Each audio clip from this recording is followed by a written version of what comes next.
नमस्कार दोस्तों, एग्ज़ाम सारथी YouTube channel में आप सभी का स्वागत है। दोस्तों, इस वीडियो में हम राजस्थान सीईटी 2022 के बारे में डिटेल में चर्चा करेंगे। सरल भाषा में पूरे नोटिफिकेशन को समझेंगे, कौन कौन सी भर्तियों को इसमें सम्मिलित किया गया है और इसका आगे का प्रोसेस क्या रहने वाला है। तो वीडियो में आखिर तक बने रहिए। दोस्तों, राजस्थान कर्मचारी चयन बोर्ड ने आज सीईटी 2022 के लिए नोटिफिकेशन जारी कर दिया है और इसके अंतर्गत जो अधीनस्थ और लिपिक वर्गीय जो सेवाएं हैं उनको सम्मिलित किया गया है। इस बार के लिए ये 8 सेवाएं सम्मिलित की गई है। हो सकता है कि अगली बार जब सीईटी हो तो कुछ और सेवाओं को भी सम्मिलित किया जा सकता है। तो कौन कौन से पदों के शामिल किया गया है? प्लाटून कमांडर, जिलेदार, पटवारी, कनिष्ठ लेखाकार, तहसील राजस्व लेखाकार, महिला पर्यवेक्षक, उप जेलर, छात्रावास अधीक्षक ग्रेड सेकेंड। इन पदों के लिए अगर आप भर्ती के लिए तैयारी कर रहे हैं पहले से, तो आपको ये सीईटी का जो फॉर्म है वो ज़रूर अप्लाई करना है और इसके आधार पर इन पदों के लिए जो है आगे भर्ती होगी, मुख्य परीक्षा होगी, अलग से उसका नोटिफिकेशन निकाला जाएगा। तो सबसे पहले आपको बता दें कि ये जो सीईटी है ये एक मात्र पात्रता परीक्षा है, यानी इसके आधार पर आपको नौकरी नहीं मिलेगी या आपको नियुक्ति नहीं मिलेगी। ये केवल एक पात्रता परीक्षा है। इसके बाद में आपको एक मुख्य परीक्षा देनी होगी और उसका जो नियम होगा वो अलग रहने वाला है। एक आगे जा कर के हम डिस्कस करेंगे, जो कि इस नोटिफिकेशन में एक कमी देखने को मिलती है, जिसके आधार पर बहुत सारे जो कैंडिडेट्स हैं वो इन भर्तियों में डायरेक्ट बैठने से वंचित भी होंगे। तो इसमें एक तो दिया है कि समान पात्रता परीक्षा वर्ष में केवल एक बार आयोजित की जाएगी, यानी एक बार ही आयोजित की जाएगी, जबकि केंद्र में जो सीईटी लागू हो रहा था उसमें कम से कम साल में 2 बार करवाने का एक उसमें प्रोविज़न था, ताकि ज़्यादा से ज़्यादा कैंडिडेट्स उसमें सम्मिलित हों और उनको मौका मिले अपना स्कोर सुधारने का और भर्तियों में सम्मिलित होने का। क्योंकि अगर मान लो एक साल में एक बार ये एग्ज़ाम होता है, तो जो कैंडिडेट्स इसमें अच्छा स्कोर करेंगे और जो मुख्य परीक्षा के लिए जो प्रक्रिया आगे की बताई गई है, जो नोटिफिकेशन निकाला जाएगा, तो उसमें 15 गुना कैंडिडेट्स को ही अलाउ किया जाएगा। तो बाकी के कैंडिडेट्स एक साल के बाद फिर एक साल बाद ही दोबारा एग्ज़ाम दे के एलिजिबल हो पाएंगे किसी भी भर्ती के लिए जो इसके अंतर्गत सम्मिलित की जाएगी। तो एक तरीके से जो बेरोजगार अभ्यर्थी हैं, जो लगातार किसी भर्ती के लिए प्रतीक्षा करते हैं, अगर उनका स्कोर कम रह जाता है, 15 गुना में नहीं आ पाते हैं सीईटी में, क्योंकि इसका सिलेबस भी बहुत विस्तृत दिया गया है, तो हो सकता है बहुत सारे कैंडिडेट्स उतने मार्क्स ना ला पाएँ जो 15 गुना में आ सकें। तो जो बचे हुए कैंडिडेट्स हैं उनको साल भर के लिए इंतज़ार करना पड़ेगा अपने स्कोर सुधारने के लिए, और फिर उसके बाद वो मुख्य परीक्षा के लिए भर्ती आए ना आए, वैकेंसी आए ना आए। तो इस तरीके से एक तरीका ये है कि इसमें जो ये कम से कम एक बार साल में करने का, कम से कम एक बार आयोजित करने का कहा है, तो साल में 2 बार कम से कम होना ही चाहिए, ऐसा प्रोविज़न होना चाहिए था। एक बार का कहने का मतलब ये एक बार ही करेंगे, 2 बार करें या न करें इन पे इसकी कोई गारंटी नहीं है। कम से कम एक बार आयोजित करने का कहा गया है। तो आगे बात करें तो बोर्ड उन समस्त अभ्यर्थियों के अंक जो इसमें उपस्थित होंगे वो जारी करेगा एग्ज़ाम होने के बाद में। इसके अलावा जो सीईटी एग्ज़ाम में जो आपका स्कोर होगा उसको सुधारने के लिए आपको फिर से ये एग्ज़ाम दे करके जो सर्वोत्तम स्कोर रहेगा, जो भी आपका एक साल के अंतर्गत अगर होता है, जो भी सर्वोत्तम स्कोर रहेगा उसको मान्यता दी जाएगी। कहने का मतलब ये है, ये कहने का प्रयास है कि साल में 2 बार भी एग्ज़ाम हो सकता है ये, लेकिन उसमें जो सर्वोत्तम स्कोर होगा वही मान्य होगा। लेकिन यहाँ पर जो लिखा हुआ है कि कम से कम एक बार आयोजित किया जाएगा, ये तो बात ठीक है, लेकिन जिस तरीके का रवैया रहा है बोर्ड का, हमारे यहाँ सिस्टम रहा है, एक बार ही अगर साल में आयोजित होगा, दूसरी बार नहीं हो पाया किसी कारण से, तो उसके बाद भर्ती प्रक्रियाएं जो हैं उनके लिए कैंडिडेट्स को प्रतीक्षा करनी पड़ेगी।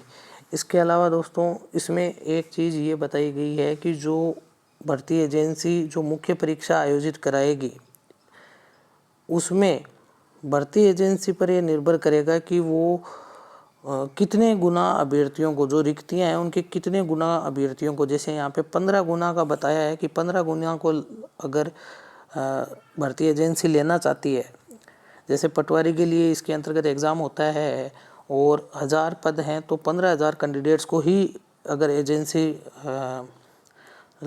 उसमें एलिजिबल करती है, तो बाकी के जो कैंडिडेट्स हैं जिनका स्कोर 15,000 में नहीं आता है तो वो उस परीक्षा से वंचित हो जाएंगे, वो उसके लिए अप्लाई ही नहीं कर सकते। ये एक तरीके से पहले ही स्क्रीनिंग हो जाएगी, जिसमें कि बहुत सारे कैंडिडेट्स को नुकसान होगा जो कि पहले जो तैयारी करके एग्ज़ाम देते थे अलग अलग भर्तियों के लिए। आगे इसमें जो दिया हुआ है कि जो अनुभव आहर्ताएँ हैं वो उस भर्ती मुख्य परीक्षा में जो उल्लेखित की जाएगी उसी के अनुसार ही आपकी जो उसमें एक्सपीरियंस वगैरह आगे के हिसाब से सम्मिलित किए जाएंगे। तो ये खाली एक पात्रता परीक्षा रहेगी, इसके आधार पर आपको जो है डायरेक्ट किसी भी भर्ती में सम्मिलित नहीं किया जाएगा। अगर किसी पर्टिकुलर पद के लिए कोई शैक्षणिक अर्हता चाहिए, कोई उसमें एक्सपीरियंस चाहिए, तो उसके लिए अलग से आपके पास वो एक्सपीरियंस या क्वालिफिकेशन होनी ज़रूरी होगी। अब इसके अलावा आवेदन प्रक्रिया वही है कि आपको एसएसओ आईडी पर जाकर के जिस तरीके से आप अप्लाई करते आए हैं उसी तरीके से अप्लाई कर सकते हैं, उसमें कुछ नई चीज़ नहीं है। और आवेदन शुल्क की बात करें तो 450 सामान्य वर्ग क्रीमिलियर, इसके अलावा नॉन क्रीमिलियर अति पिछड़ा वर्ग के ईडब्ल्यूएस के लिए 350 और बाकी सब के लिए 250 रुपये है।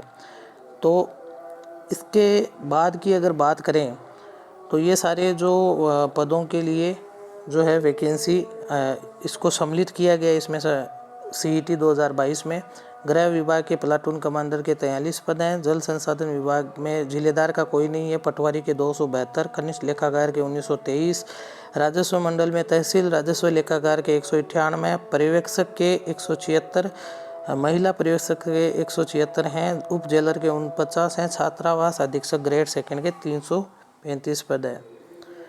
इसके अलावा दोस्तों ये जो अभी जो सीईटी का इसमें एलिजिबिलिटी बताई गई है वो स्नातक स्तर के जो कैंडिडेट्स हैं उनको सम्मिलित किया गया है। अगर इसमें कोई संशोधन किया जाता है तो उसको भी सम्मिलित किया जाएगा, यानी पात्रता का जो ये स्नातक स्तर में अभी इसको रखा गया है, इसमें अलग कोई अगर संशोधन किया जाता है तो उसको भी सम्मिलित किया जा सकता है। अब कौन कौन से पदों के लिए, लगभग सभी पदों के लिए जो है आपके पास ग्रेजुएशन होनी चाहिए, इसमें कोई अलग से कोई स्पेशल डिग्री की आवश्यकता नहीं है। आयु सीमा में ये बताया गया है कि जो आयु सीमा इसमें दी गई है उसमें 5 वर्ष की छूट तो दी गई है। जो सामान्य अनुसूचित जाति जनजाति पिछड़ा वर्ग ईडब्ल्यूएस के जो पुरुष अभ्यर्थी हैं उनको 5 वर्ष की छूट दी जाएगी। सामान्य वर्ग को सम्मिलित नहीं किया है, ईडब्ल्यूएस को इसमें सम्मिलित किया है। सामान्य वर्ग की महिलाओं को 5 वर्ष को छूट दी जाएगी, अनुसूचित जाति अन्य पिछड़ा की महिलाओं को 10 वर्ष की छूट है। तो इस तरीके से ये सारी चीज़ें इसमें सम्मिलित की गई हैं। अब हम बात करेंगे कि कब से कब तक अप्लाई कर सकते हैं, तो आप देख सकते हैं 22 सितंबर से लेके 21 अक्टूबर तक आप अप्लाई कर सकते हैं। परीक्षा का आयोजन, परीक्षा की डेट की बात करें तो 6 जनवरी से 9 जनवरी के बीच में ये परीक्षाएं आयोजित की जाएगी। सीईटी के लिए अगर ज़्यादा कैंडिडेट्स होंगे तो बहुत सारी पदों के लिए होंगे तो कैंडिडेट्स भी ज़्यादा होंगे, इसलिए एक से अधिक शिफ्ट्स में अगर होता है तो नॉर्मलाइजेशन को अपनाया जाएगा। इसके अलावा प्रवेश पत्र वगैरह इनकी आगे जो है सारी अपडेट्स मिल जाएगी जैसे ही आप फॉर्म अप्लाई करेंगे, बाकी सारी प्रोसेस वही है। अब हम यहाँ पर बात करने वाले हैं कि जो सिलेबस रहने वाला है, परीक्षा की स्कीम रहने वाली है।